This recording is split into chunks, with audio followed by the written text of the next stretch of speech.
All right. What I want to talk about today, I want to talk about something which is complex and quite problematic, but something that basically I think will help clarify things regarding the elements for people.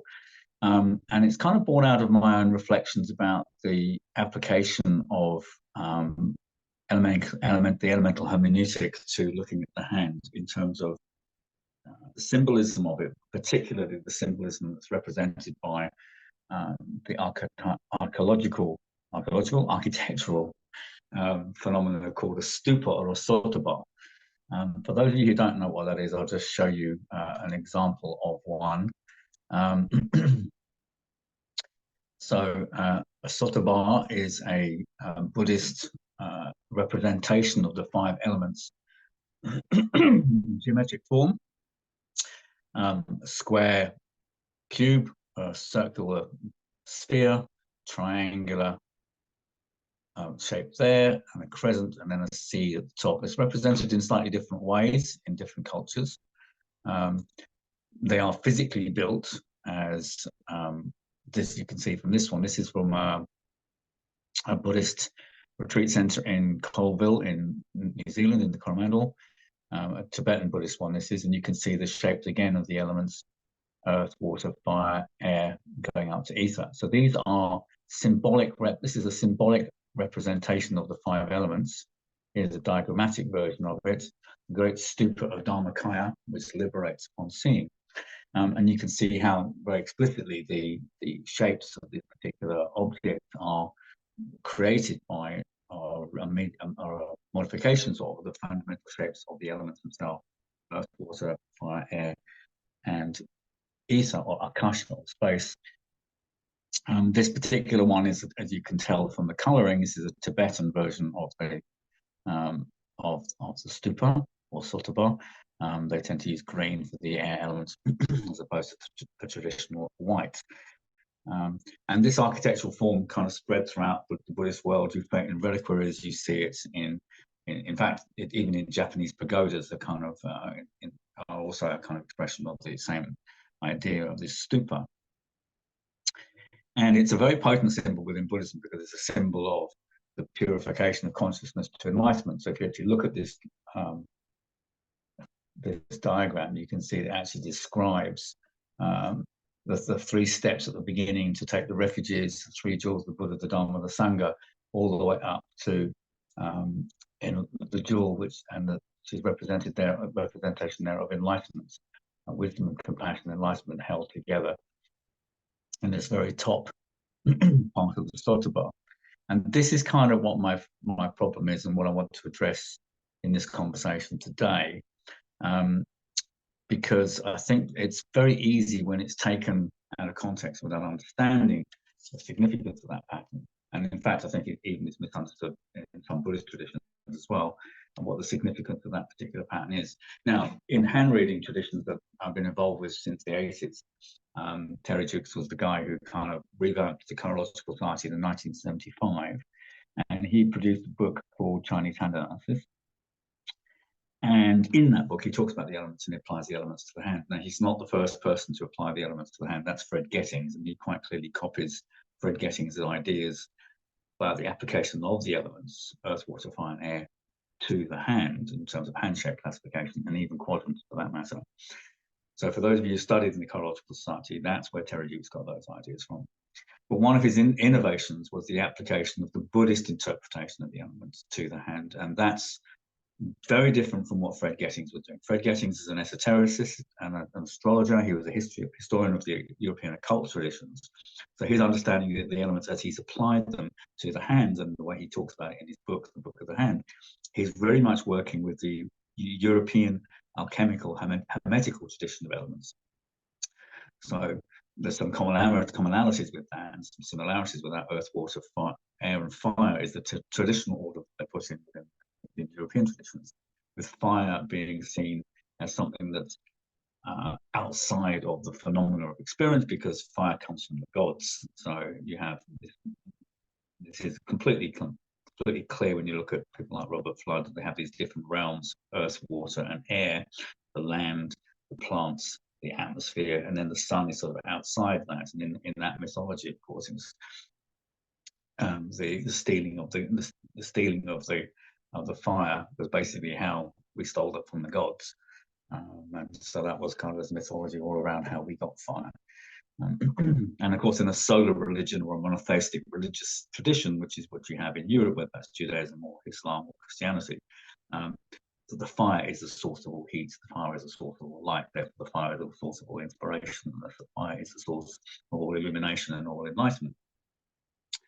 And so that's the kind of orientation that happens within Hermetic thinking, and those ideas are perpetuated within astrology, mainly because Jung infused ideas into astrology from his understanding of the Hermetic traditions as well. So if you look at Jungian ideas of consciousness, again, he's the same thing in his four functions. He has sensation, feeling, thinking, and intuition as his four functions of consciousness.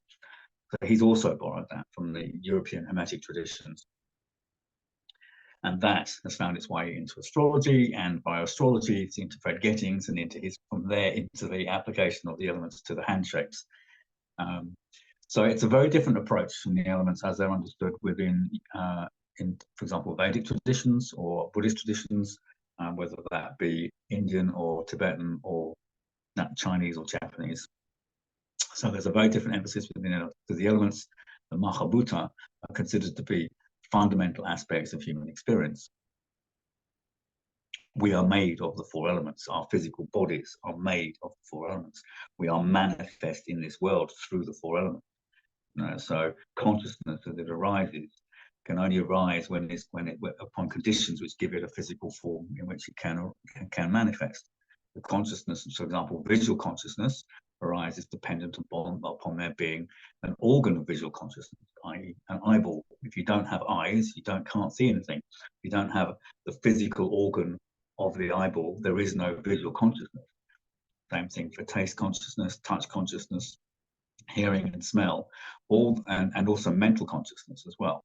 So we cannot have the consciousness without there also existing the physical correlates of that, because from that Buddhist point of view, the physical form and consciousness are thoroughly intertwined and thoroughly interpenetrated.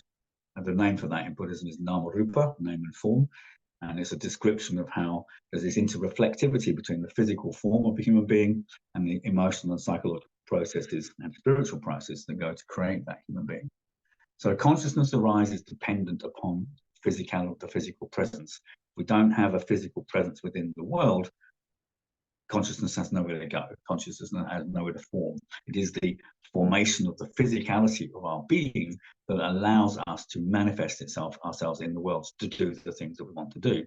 And in fact, of course, in chirology, that's exactly how we're seeing the hands. The hands are the physical manifestation of the consciousness of that individual.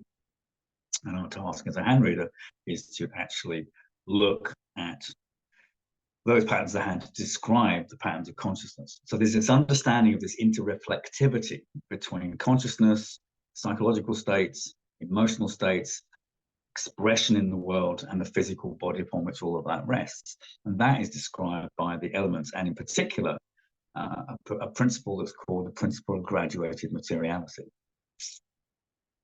Now, anyone who studied in the Old Chirological Society has articulated this viewpoint, and it's really interesting to me to notice who's perpetuating those kind of ideas. But they originally started by Terry Jukes in Chinese hand analysis. It's a completely innovative idea of his, and its potency is undeniable, but its errors are also evident, and it's those errors that we want to look at, and that's what I'm going to look at today. So I'm going to kind of just navigate my way through this. So if you look at chapter 4 of Chinese hand analysis, elements and principles of graduated materiality, is the kind of main chapter at the beginning of the book where he talks about the principle of graduated materiality. And basically what he's describing there is how, well, I'll read it to you. This principle refers to a fundamental view of existence which sees all things as representing various degrees of interconnection between the 5 elements: earth, water, fire, air, and ether. These elements serve to describe processes of being which manifest in multiple and variable patterns at many different levels of existence. And the recognition of such patterns within the hands and the capacity to interpret them constitutes the basis of chirology. So it's a really, really important principle. And I spent a lot of time thinking about this during the 80s and the 90s. And from doing that, to immerse myself completely in the language of the elements. And it's through coming to the language of the elements that you really have developed a framework for understanding the interconnection and the inter-reflectivity and interpenetration of consciousness at all these different levels: physical, emotional, creative, expressive, psychological, and consciousness itself, spiritual level. And so that's a very, very important principle by which we can look at human beings, understand human experience, and articulate the nature of that experience and see the kind of inter-reflectivity of all these different things. So the consequence of that, in hand reading, we have what we call the 5 levels. So when you're looking at a hand, one of the things that means is that everything you look at in a hand has significance of meaning at all of those different levels. So, for example, you might see a feature of the hand that shows something to do with the person's physical health, but it will also tell you something about their emotional orientation, something about the way that they live their life and what they do, something about their psychology, and clearly something about their karma or their consciousness, that something is going on that sort of spiritual level. Which is kind of to say that every feature of the hand can be understood in at least 5 different ways. Because what's true at a physical level is also true at an emotional and psychological and spiritual level as well. Those are things that are all interpenetrated. And the way that that's articulated within the old Chirological Society teachings was very much to do with this idea of the principle of graduating materiality. Now, if we go back to look at the illustrations on that, so let's get that back up again. Share that. So if you look at that, what you've got there is you've got this a symbolic idea of this progression of the elements from the most solid earth through to the most refined ether. And so what you've got there, if you think about the elements, it's exactly what it's describing. The graduated materiality is the gradation of the material world. The phenomena of the material world can be graded by its density. So the earth element is the most dense, it's the most enduring, it's the most solid, it's the foundations, it's the roots, it's the support for everything else. And anything which has those kind of functions in it is an earth quality and has an earth quality represented by it. The water element, if you think about the water element, it's heavy, like earth. It's not as solid as earth, but you can at least put it in your hands. It has some sense of tactile quality, some sense of density to it. And of course, the nature of the water element is the water element always goes down. So there's an intimate relationship between the earth element and the water element. And they're both kind of on the ground, or in case of water, on the ground and in the ground, or supported by the ground. Fire, on the other hand, is on the ground but burning upwards. So fire is always trying to get away from the earth element. It's moving upwards, and it's also less tangible and less solid than the water. You can see earth, you can see water, you can see fire, you can touch earth, you can touch water, but you can't grasp fire. Even if you had asbestosy fingers and you could hold it, there's not a flame that you can have. There's nothing intangible about the fire element in that sense. And then when you get to the air element, of course, the air element is completely detached from the earth element. It's not based upon it at all. It's actually floating above it. And it's even less tangible than the fire elements. So this notion that the manifest world in which we live is graded into these different energetic vibrations, or different degrees of solidity, or different degrees of density. And the implication within the way that sotoba is described, it kind of implies a kind of hierarchy, because the spirituality is sitting there right on the top.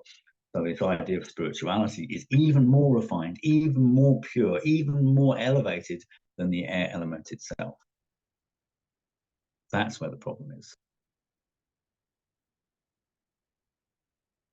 So this relationship of the elements is kind of really important. The relationship they all have to each other, the relationship of and the solidity of them. That's what defines graduated materiality. The material world, the phenomenon in which we live, is graded in terms of the elements. So a simple example is the different states of matter. So you take something like water, you freeze it, it becomes solid, it becomes an earthy kind of water. Water in its natural state is kind of fluid, it's like the water. You heat the fire, it gets agitated, it starts moving. That's the fire element of water. And then that turns into steam, and that's the air element of water. That's water in air. So you can take something like the 4 elements take a natural phenomenon like that, and you can see how the 4 elements are working through that element and transforming it into different levels. And so ice can become steam. And the notion of this kind of graduated materiality, when you think of it as material graded in that one way, is it kind of implies this notion that we are on a progression and an elevation to the higher elements. And the higher elements must be the air element, because air is higher than earth. And therefore, ether, spirituality, must be even higher than air, because it's above the air element. So what you've got inherently in this sort of notion is a kind of imposition of a kind of hierarchical framework that basically says the earth element is less or lesser than the air element, and the air element is lesser than the ether element. And being intelligent is not being spiritual, but being simple and down to earth, and being in the body and in the tangibility, or even being female and being reproductive, is lesser. So kind of what's implicit within this presentation of the graduated materiality is a kind of patriarchal misogyny. And that's kind of what I want to get at. That's what I want to get rid of in this conversation. How do I know that's the case? Well, let's read more what Terry Duke says about the 5 levels and the sotoba. He says the 5 levels represent the ascent of humanity from the primary stages of evolution to that of divine-like wisdom. And as we saw in the diagram, in this diagram where we saw this representation of the sotoba and its explanation, the great stupa of Dharmakaya, which liberates upon seeing, has the same notion, that there is this kind of progression from material existence to the world of phenomena, from samsara, if you like, elevating yourself to get to this transcendental point, this enlightenment point of the jewel of the ether at the top, which is nirvana. So you've got a kind of implicit idea within this structure of this progression, or this desire to escape the rounds of suffering and to elevate or transcend yourself into spiritual states or spiritual nirvana. And that's kind of exactly what it articulated within the book, within Chinese hand analysis, and it's what's articulated and copied by those people who unthinkingly do this. So take a couple examples. Been reading some of these other books of students of mine who've kind of gone on, written their own books, clearly without fully understanding what they're doing. But Jenny Hirsch absolutely represents the same thing. In the concept of the element's manifestation in a graduating materiality from dense form to intangible spirit is a symbol for man's evolution from ignorance to consciousness. So she repeats what Terry Duke says in her own words. I can't read this particular book. This is in Swedish, but it's a woman who studied with me called Birgitta Biraf, and she talks about exactly the same thing. I can find there you go. Principen för den graderade materien utgår ett fundament för att beskriva de 5 elementen. Sotobaden är en gammal buddhistisk symbol för medvetandets utveckling från kunskap till uppstring. I can't really read Swedish, so I'm sorry about that, but bad pronunciation. But she's gone and replicated exactly the same thing, the drawing of the sotoba in this book. This is called Ditt Liva in Dina Handa. So Birgitta Barras was a student in the Choral Society. She studied with me. Yes, and she's another one who basically took my handouts and basically put them in a book and published them under her name with very little, with no reference to me whatsoever. Actually, she put me in one of my books and I listed in the bibliography. And then we have the same thing with people like Talma Brill, who's done the same thing in her book as well. Let me just find the reference for that.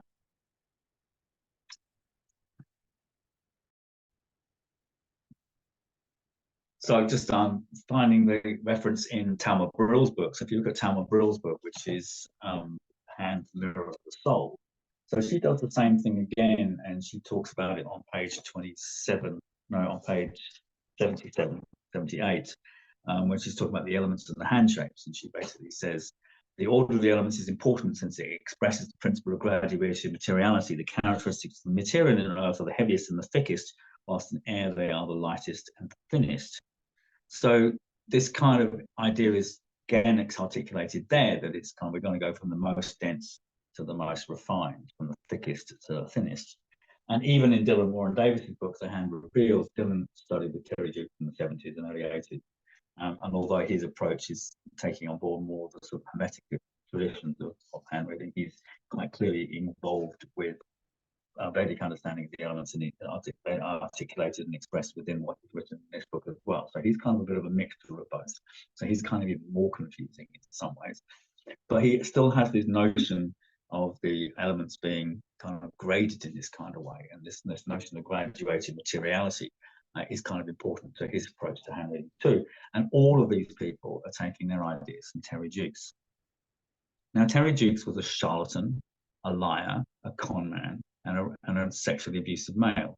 Now, there's an awful lot of problems that he has in his life, and he was uneducated. The most important thing to know about Terry Jukes is he was a complete autodidact. He left school at 16. He's not got any academic qualifications whatsoever. So I think it's reasonable to be suspicious of his ideas and his presentations, even if some of them are actually quite brilliant in some cases.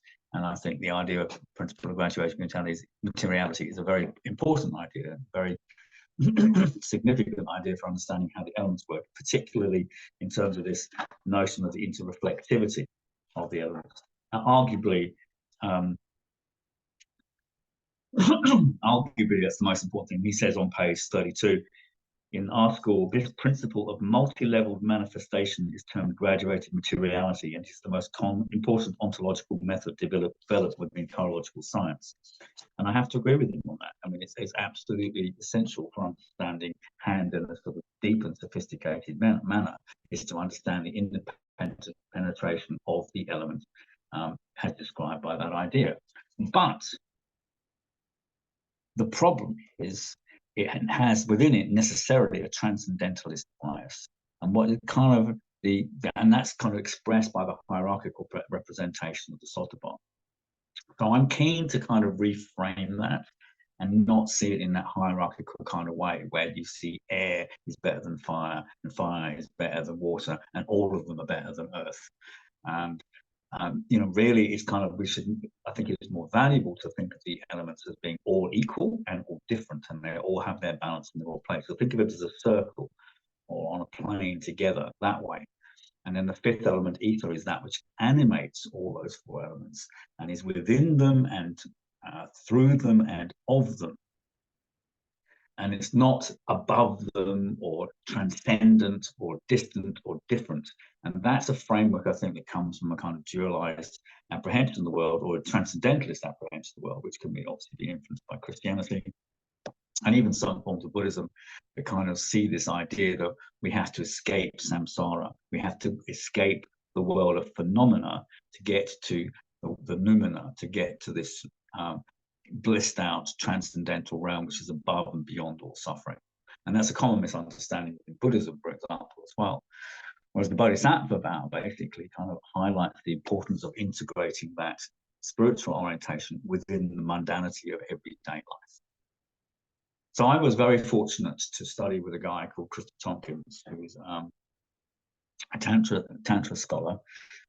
He's based at UC Berkeley, and he is one of the foremost experts on the earliest tantric texts. And the earliest tantric texts, dating from around the 7th century, they're talking about kundalini, they're talking about chakra, they're talking about the rising of that energy within the body, and they're talking about the placing of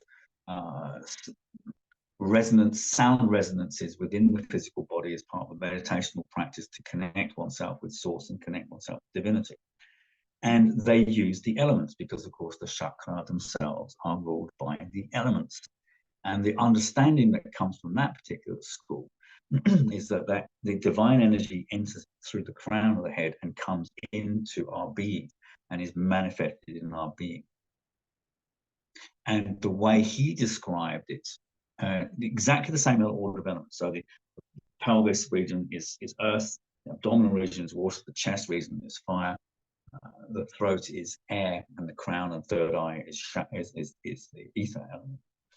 And then there's a sixth element beyond that. But basically, this idea is that the energetics of the universe come into us and make us become who we are. So the principle is, rather than the principle of graduated materiality going upwards, but actually energic densification going downwards. And why I like that particularly is because it emphasizes the importance of the physical aspect of our being. It says we are connected to that divinity. In fact, we are made by that divinity. Our physical body comes out of the nothingness. It is pure potential that's manifested in the creation of life in the uterus and the birth of a child. That is the manifesting of physical form. That is the densification of an energy or a life force or a jiva or akasha or chi, however you want to phrase that, coming down and consolidating and in terms of the physical form of our very being and our very body. It's what creates the sense organs. It's what creates the arms and the legs. It's what creates the hands. So that energy is kind of moving downwards. And that then provides a kind of more immanentist perspective upon human experience, which is to say, we are here, we are now, we are in this body. And it kind of gives a potency to the notion of the attempt to try and achieve enlightenment in this very body, in this very lifetime. It's basically acknowledging the wonder and the beauty of incarnation rather than disdaining of it and trying to get away from it. It's saying, yes, there is suffering, but that's just part of the human experience. There's also incredible joy and through the spasa, through the contact of the senses with the phenomena of the world. We cannot have that without the physical body. And it's in those moments that we realize the kind of actually the spiritual nature of what it is to be a human being. How do we create ourselves? How do we create our lives? How we are expressing ourselves creatively is an expression of that divine creativity that is flowing through us. And as hand readers, our intention and orientation is to try to help people come and make their life an expression of who and what they are internally. So their life is an expression of their soul, or expression of their divinity. So that there is that fluidity coming through that, so through them in that kind of way. So they're not defining themselves by external criteria or government agendas or working for money and working for the bosses and on the whole capitalist extortionist or economy that we happen to be living in, but trying to be a living, vibrant, joyful expression of creativity, of life herself. And I think to view this principle in terms of energic densification allows us to kind of take a sort of a more immanentist and present view of what it is to be a spiritual human being rather than trying to get away. Now, all these people who are talking about graduated materiality with that spirituality at the top, I think are missing the point. I think they are engaged in a kind of futile, dissociated, transcendentalist endeavor that will actually only perpetuate suffering. And when we're talking about the elements, we are literally talking about the phenomena of the natural world that's around us and which is in us and which is of us. We are in and of the elements. The elements make up who we are. We are alive because of this energetic coming through us. And we are manifesting the world because we have a body. And that body is the densification of that energy into a physical form. And what it does in our birth is it creates these patterns on our hands, the fingerprint patterns, the lines, the different features of our hands, which are manifestations of that energic densification as it comes into our physical form. And that's how hand reading works, because of inter-reflectivity of the elements, and because the physical form expresses the psychological, the emotional, the creative, and the spiritual, and what that means. And it's the alignment of those things that makes chirology a spiritual thing. But it's not about going anywhere. It's not about trying to get anywhere. It's not trying to make yourself different. It's not trying to become something else. It's not about progress. It's about acceptance, about being with who you are, about self-knowledge, about being the true expression of your inner drives and motivations. And becoming who you are, be what thou art, is a kind of Julius Spear phrase, actually, is exactly what the chirological mandate is. It's to say, this is the tool by which we can help you see who you are so you can become who you are, so that your life is a joyful expression of the qualities that you bring into this existence by virtue of your birth. It is your birthright to express the divinity that is within you, that is of you, that is running through you. Find out who you are and find out how best to express that in your life. And that is the meaning and purpose of chirology. Like and subscribe, do all the things. I'm going to be posting some regular stuff now, so keep listening in. And I'm going to start a Patreon channel as well, because I know some of you want to study this stuff more seriously. So I'm hoping to get that up in a couple of weeks. And we have the Hand Reading International Conference coming up on the 15th and 16th of June. So all focus on that for now. And if you haven't seen that I'll put some links to that in the notes below. All right. So yeah, some things to think about there. The principle of graduation materiality is a very useful talk because it describes the inter-reflectivity of the elements.